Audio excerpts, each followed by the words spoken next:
Sorry madam, उपमा mix का एक ही packet था जो इन्होंने ले लिया। नया स्टॉक 3 से 4 दिनों में आएगा।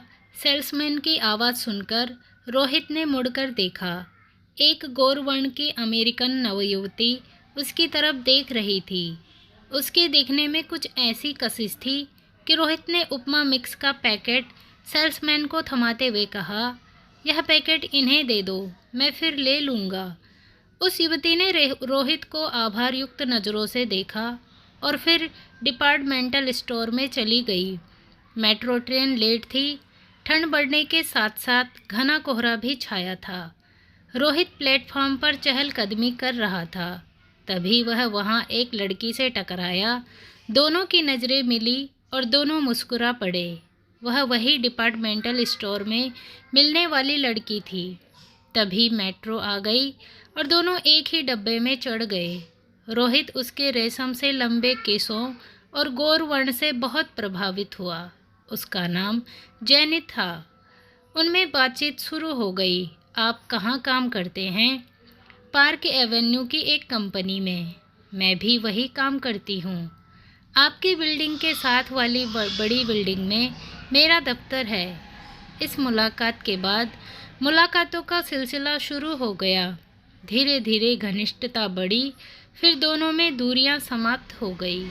कभी रोहित जैनित के यहाँ चला जाता तो कभी जैनित उसके यहाँ आ जाती। विवाह किए बिना रहने वाले स्त्री पुरुषों को अमेरिका में सामान्य रूप से ही देखा जाता है। अमेरिका और पाश्चात्य देशों में तलाक लेने पर काफ़ी खर्चा पड़ता था। इसलिए असंख्य जोड़े विवाह के बिना लिव इन रिलेशनशिप में रहने को प्राथमिकता देते थे। ऐसे जोड़ों में आपस में वफा या बेवफा जैसे शब्दों का कोई मतलब नहीं था, लेकिन इतना ज़रूर समझा जाता था कि जब तक साथ रहे तब तक साथी वफादारी निभाए। एक रोचक बात यह भी थी कि कुछ समय के लिए साथ साथ रहने को रजामंद हुए जोड़ों में सारी उम्र का साथ बन जाता था, जबकि कानूनी तौर से विवाह कर पति पत्नी बने जोड़ों का विवाह टूट जाता था। यानी पक्की डोर से बंधा बंधन टूट जाता था तो कच्ची डोर से बंधा बंधन सारी उम्र चलता था। अमेरिका में युवक युवतियों के लिए डेटिंग को ज़रूरी काम समझा जाता था। जो डेटिंग पर नहीं जाता था उसे मनोचिकित्सक के पास इलाज के लिए भेजा जाता था। कौमार्य एक बेमानी बात समझी जाती थी। जैनित ने रोहित से संबंध बनाए, साथ ही उसका और अपना HIV टेस्ट भी करवाया कि कहीं उनमें से कोई एड्स से ग्रस्त तो नहीं। दोनों इस बात से सहमत थे कि सेक्स संबंधों के दौरान कंडोम का प्रयोग कुदरती मज़े को कम करता है।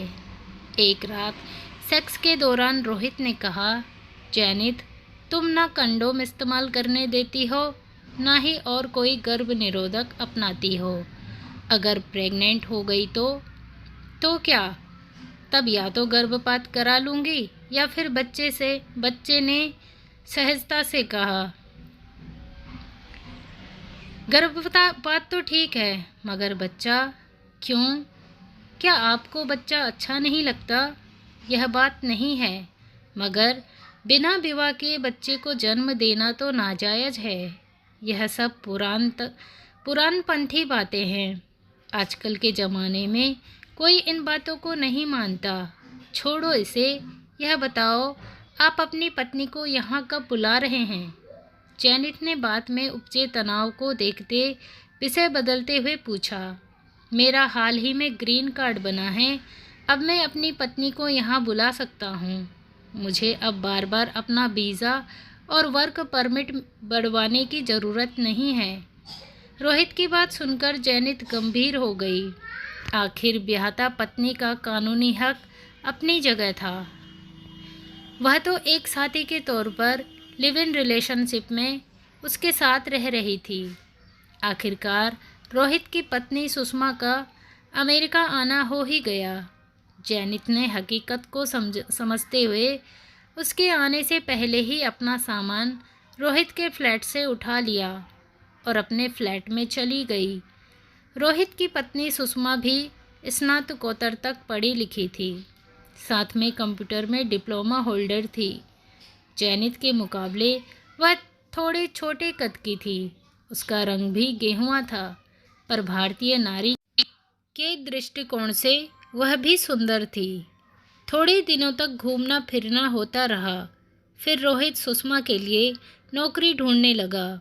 थोड़े समय में ही उसके लिए कंप्यूटर सॉफ्टवेयर बनाने वाली कंपनी में नौकरी मिल गई। सुषमा के सहयोगियों में कई देशों के युवक थे।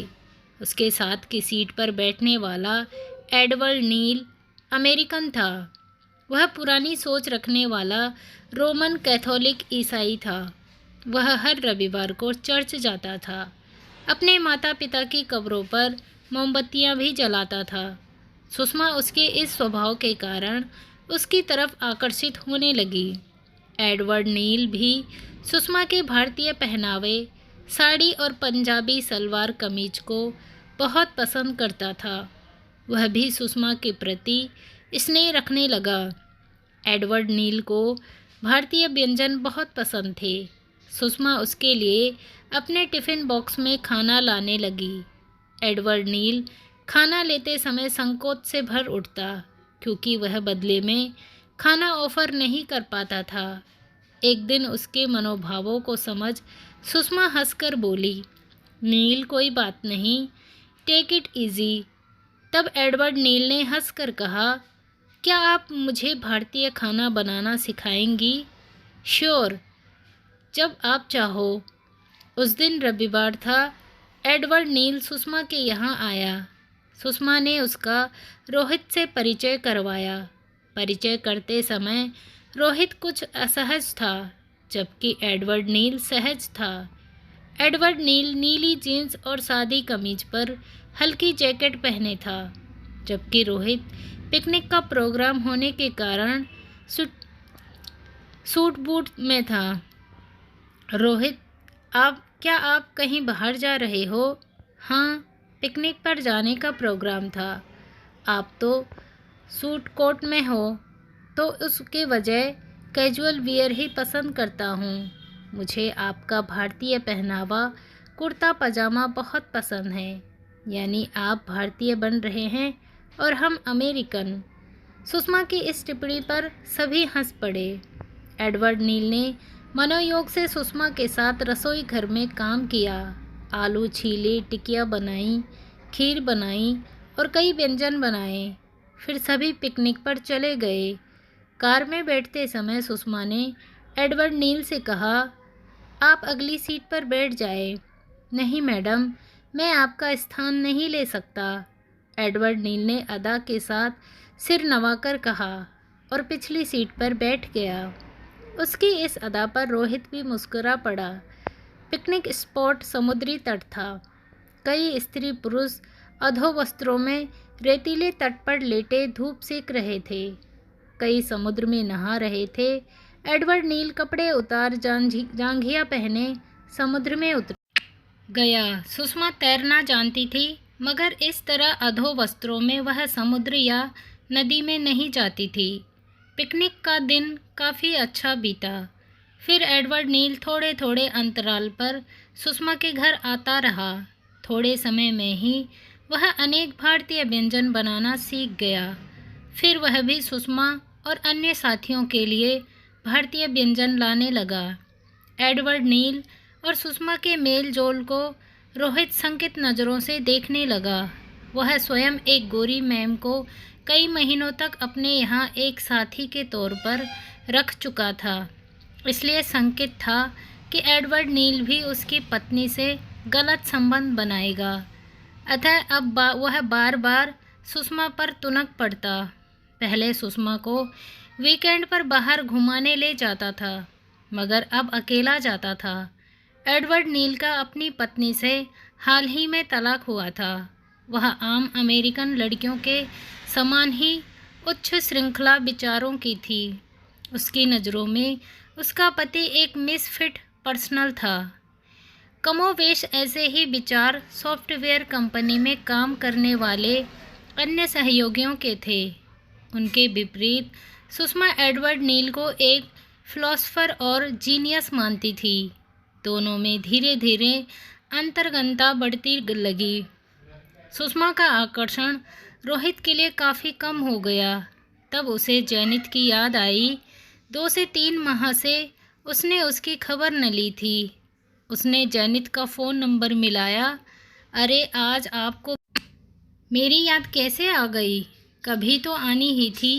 कैसी हो? फाइन, आप कैसे हो? आपकी पत्नी का क्या हाल है? अच्छा है, मिलने आ जाऊं? आ जाओ। जैनित रोहित का फ्लैट छोड़ते समय प्रेग्नेंट थी। प्रेगनेंसी का पता उसे थोड़े समय बाद ही पता चला था।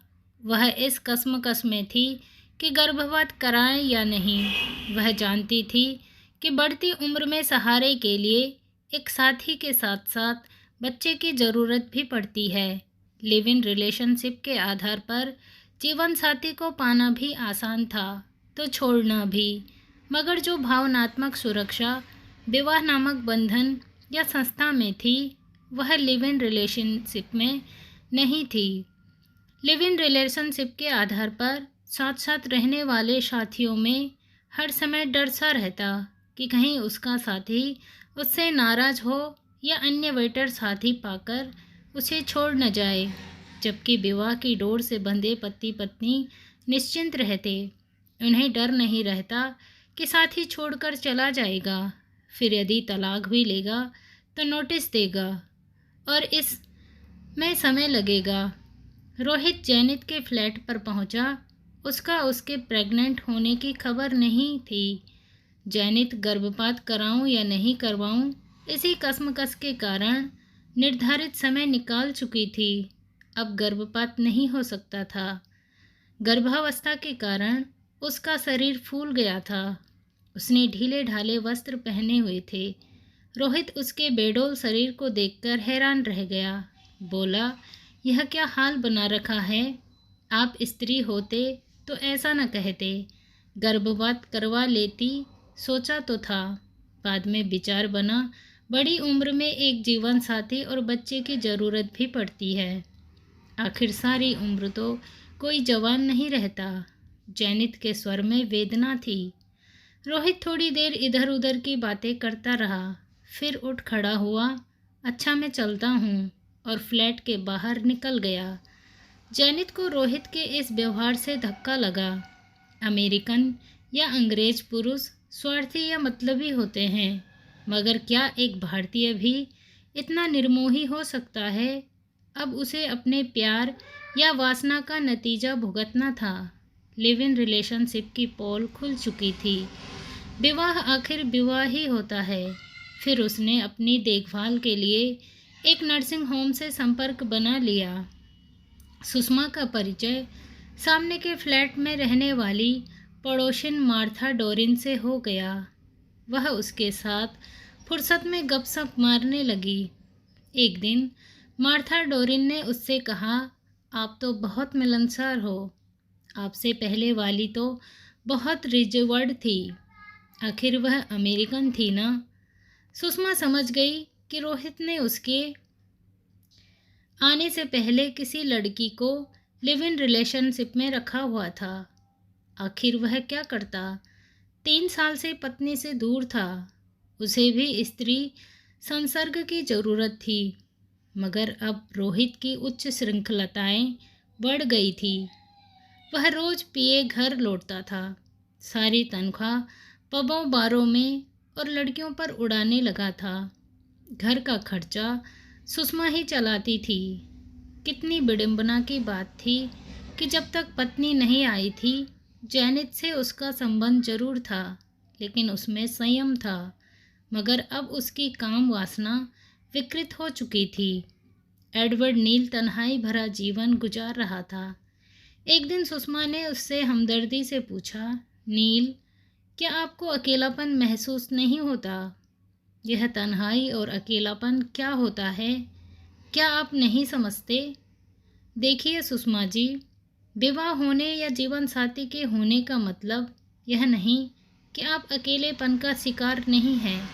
अगर पति पत्नी की भी नहीं बनती हो तो समझो ऐसे विवाह का कोई अर्थ नहीं। आपके यहाँ तो लिव इन रिलेशनशिप का चलन है, आप कोई साथी क्यों नहीं ढूंढते? मेरा इस सिस्टम में विश्वास नहीं है। इसका चलन उन पुरुषों से है जो एक से ज़्यादा स्त्रियों को शादी किए बिना साथ रखना चाहते हैं। आम आदमी तो विवाह के बंधन में ही विश्वास रखता है। सुषमा अपने कार्यस्थल और घर आने के लिए कभी मेट्रो तो कभी लोकल बस का उपयोग करती थी।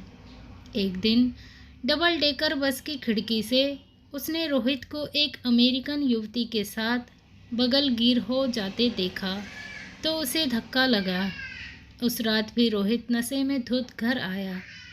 उस रात सुषमा ने उसे सहारा ना दिया। गिरता पड़ता रोहित बिस्तर पर जा लेटा।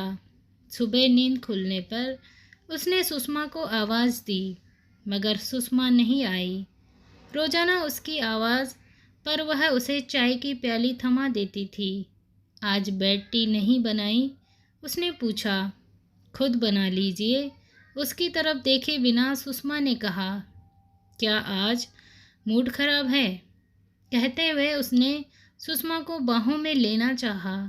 मुझे मत छुओ, अपनी उसी के पास जाओ जिसके पास आप सरेआम घूमते हो। इस पर रोहित ने तैश में आकर कहा, तुम उस दाढ़ी वाले फिलोसोफर नील के साथ मस्ती करते हो और इल्ज़ाम मुझ पर लगाती हो। मैं इल्ज़ाम नहीं लगा रही, कल मैंने खुद देखा था। इस पर रोहित गुस्से में आकर बाहर चला गया। दोनों अकेले हो गए थे। धीरे धीरे रुखाई बढ़ती गई। तुम भारत वापस चली जाओ, एक दिन रोहित ने कहा। क्यों चली जाऊं? मैं तुम्हें तलाक देना चाहता हूं।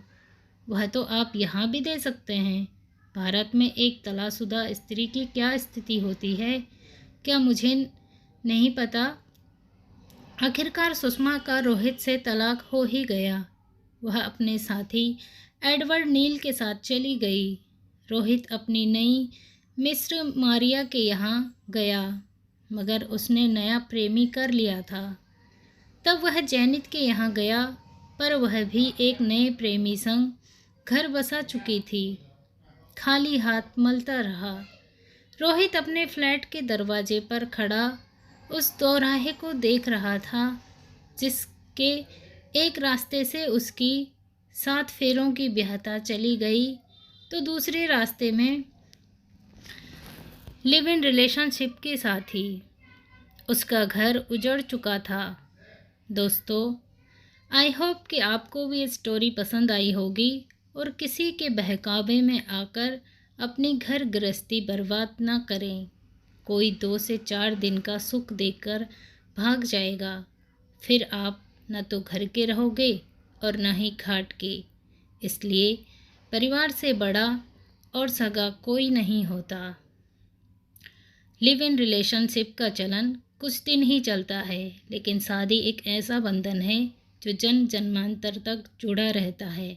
इसलिए अपने हमसफ़र के साथ ईमानदार रहिए।